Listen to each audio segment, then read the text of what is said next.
నమస్కారం.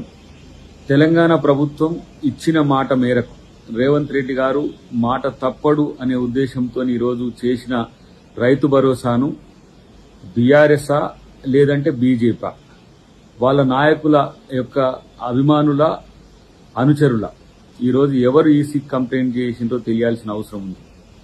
ఈరోజు ఇవ్వకపోతే ఇవ్వలేదని చెప్పి విమర్శలు చేసి గన్ పార్క్ దగ్గరనో ఇంకో దగ్గరనో ఇలా వాళ్ళు సవాళ్లు చేసే పరిస్థితి వచ్చింది. కానీ ఇస్తుంటే అక్కస్తో ఈరోజు ఎందుకు అడ్డుకున్నారో బీఆర్ఎస్ బీజేపీ చెప్పాల్సిన అవసరం ఉంది. రైతు రుణమాఫీకి సంబంధించి ఆగస్టు 15లోగా మేము చేస్తామని చెప్పినాం. తప్పకుండా రైతులకు ఆగస్టు 15లోగా 2 లక్షల రుణమాఫీ ఒకేసారి చేసే బాధ్యత మా ముఖ్యమంత్రి గారు తీసుకున్నారు. రెండవది రైతు భరోసాకు సంబంధించి ఈరోజు పిల్లి వేషాలు వేసుకుంటూ తీవ్ర విమర్శలు చేసుకుంటూ అసలు కాంగ్రెస్ పార్టీ హామీలను అమలుపరచదని చెప్తూనే ఈరోజు మేం ఎన్నో కష్టాలు పడి రైతు భరోసాకు సంబంధించిన నిధులను సమీకరించి ఇతరాతర అంశాలన్నింటినీ పక్కన పెట్టి రైతులు ఇబ్బంది పడకూడదని ఈరోజు మేము చేసిన దాన్ని అడ్డుకున్నది బీఆర్ఎస్ఆ లేకపోతే బీజేపీనా ఇది తేల్చుకోవాల్సిన అవసరం ఉంది. డెఫినెట్ గా మేము వాళ్ళు ఎవరో కంపల్సరీ తేల్స్తాం. ఇది రైతు వ్యతిరేక ప్రజా వ్యతిరేక ప్రతిపక్షాలుగా మేము చూడాల్సి వస్తుంది.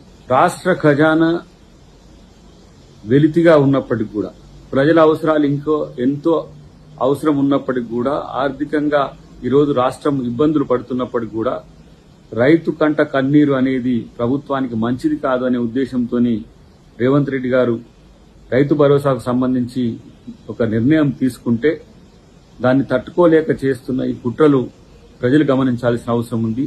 ఎన్నికలప్పుడు వాగ్దానాలు అమలు చేయట్లేరు, మీరు 6 గ్యారెంటీలు ఎందుకు చేయట్లేరు అని చెప్పి పదే పదే ఊకదంపుడు ఉపన్యాసాలు ఇస్తున్నారు. అది బీజేపీనైనా బీఆర్ఎస్ అయినా. మరి ఇచ్చేటప్పుడు ఎందుకు అడ్డుకోవాల్సిన అవసరం వచ్చిందో చెప్పాల్సిన అవసరం ఉంది. ఇదేమి ఓట్ల కోసమో లేకపోతే సీట్ల కోసమో కాదు కదా.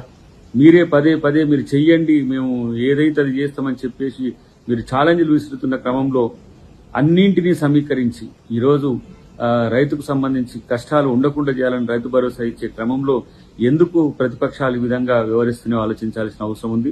ముఖ్యంగా బీఆర్ఎస్ పదే పదే విమర్శలు చేస్తుంది. కేసీఆర్ గారైనా కేటీఆర్ గారైనా హరీష్ రావు గారైనా. ఇటువైపు బీజేపీ కిషన్ రెడ్డి గారి నుంచి మొదలు పెడితే ప్రతి ఒక్క నాయకుడు 6 గ్యారెంటీలు ఇవ్వలేదు ప్రభుత్వం అని చెప్తున్నారు. ఇచ్చిన దాన్ని ఈసీకి కంప్లైంట్ చేసింది ఎవరు అనేది ప్రజలు తేల్చుకోవాలని చెప్పి మేము వాటికి విజ్ఞప్తి చేస్తున్నాం. ఏది ఏమైనా సరే 11వ తారీఖు 13వ తారీఖు దాటిన తర్వాత కూడా అవకాశం ఇవ్వాలని చెప్పి ఈసీని మేము విజ్ఞప్తి చేస్తున్నాం.